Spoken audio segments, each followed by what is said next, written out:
Call of Duty is old. So old, I caught an injury game. So old, probably older than me and most of you. But for only a small fraction of that lifespan is a free-to-play game mode known as Warzone. It has skyrocketed in popularity for its movement and unique feel to the game, with a sub-game mostly known as Rebirth with notorious maps known as Verdansk and Rebirth Island.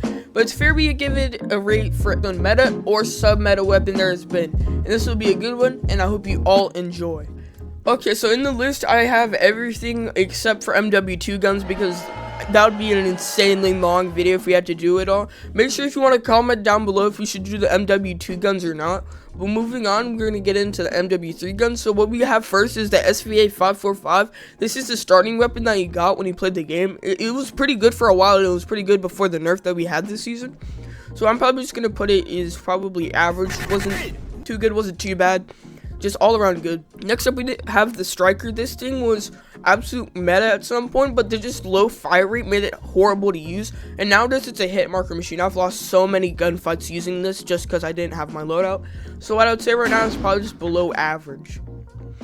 Moving on, we have the WSP Swarm. This thing does come in absolute clutch when you don't have your loadout, and what you just need to use is something like that. So what I'm gonna put it at is probably just like say competitive. Not really much to do with any of it. It's just like, I'd say it's a mid gun, just like on the upper side. Not much with it. Moving on to the AMR9, this gun was pretty good for a little while, but it just not much to do with this. I'm just gonna put it at average. I'm gonna pick it up if it's on floor loot and I don't really have much. It's pretty worth it, I would say, but I just don't rock with it.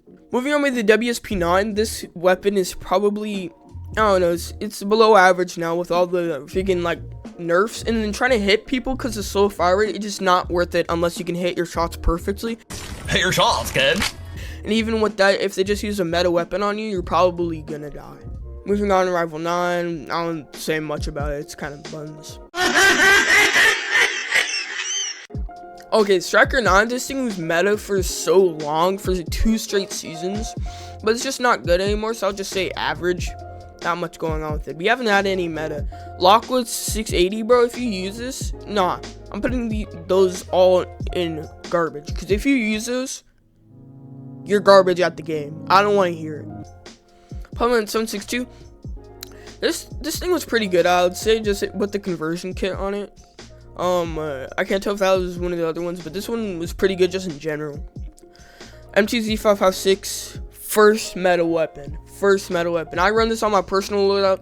If you just go to like meta, like the meta weapons, you can literally just find a loadout for it. It's absolutely insane. DJ LSW, absolute meta again, bro. Like, there's no talk about it. With the Holger 26, I would say it's top tier. I didn't like it much, just in general. A lot of people ran it, and it was like recommended for everybody, but I didn't like it. I'd say niche. Didn't like it. Bro, okay, tell me why every single bundle that comes out nowadays has a KVD Enforcer blueprint.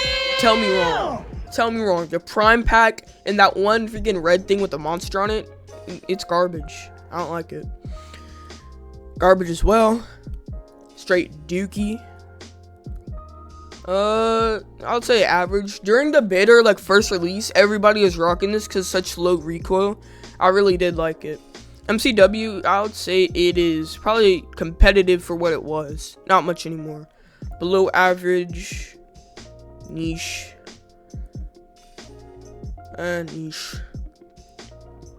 I never really rocked any of these as far as what I used. MTZ Interceptor, that's another one.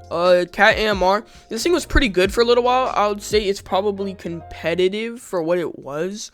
It wasn't really much, I would say. It one-tapped for a really long time, which I did like. It was pretty good. Longbow. Oh my goodness. This thing took absolutely no skill in multiplayer until it's nerfed. Like, everybody hated on this thing, especially when you used it in tax jams, because you could hit every single shot with this. It was insane. So I'm going to put it at top tier. I wouldn't say meta. KB inhibitor niche. I wouldn't say garbage. Core 45. Oh my goodness. You spawn in with this, you're cooked. Unless the player sucks, but you're cooked. Niche. Renetti. Okay. So this thing was an absolute meta for like a season. Just one season with the conversion kit on it. Because like I think it was a barrel actually, but it would go full auto and just absolute beam. It's still pretty good now, but it's just not where it was a while ago. So I gotta put it at top tier. Bro, this thing one tapped. It was like a 3-tap, I think. Actually, it was insane because if you could just like get a build for it, it would like 3-tap or 1-tap. I can't remember, but this thing, I'd say it was top tier. It was really good. Stinger, I'd say average. Not much going on with it. Garbage. Straight. Azevni proceeds to yap about irrelevant weapons, so let's get to the juicy part. Moving on with the FJX horse, this thing's still insane. This thing is absolute meta for movement just in general, but the iron sights just look so bad to me and you can barely see who you're shooting at. Brother, So you're probably just gonna have to have insane lighting if you're shooting at somebody. Ball 27, this thing is another floor loot weapon. Like, it's just floor loot. There's nothing good with it, nothing bad with it. I would just say competitive. I'll pick it up. Moving on to Super R46, we already know where we're putting this thing. Absolutely slaps. Everybody's running it, especially since it's a season weapon. Every season weapon that comes out is usually meta because they want to push that. But this thing just feels amazing to use, and it's just insane. Lastly, we have the Car 98. Coming back from like Vanguard and whatnot, it was insane. One tap, it was best in all 3 CODs that it's been in. And me personally, I love it, and we all know where it's gonna go. It's absolute meta.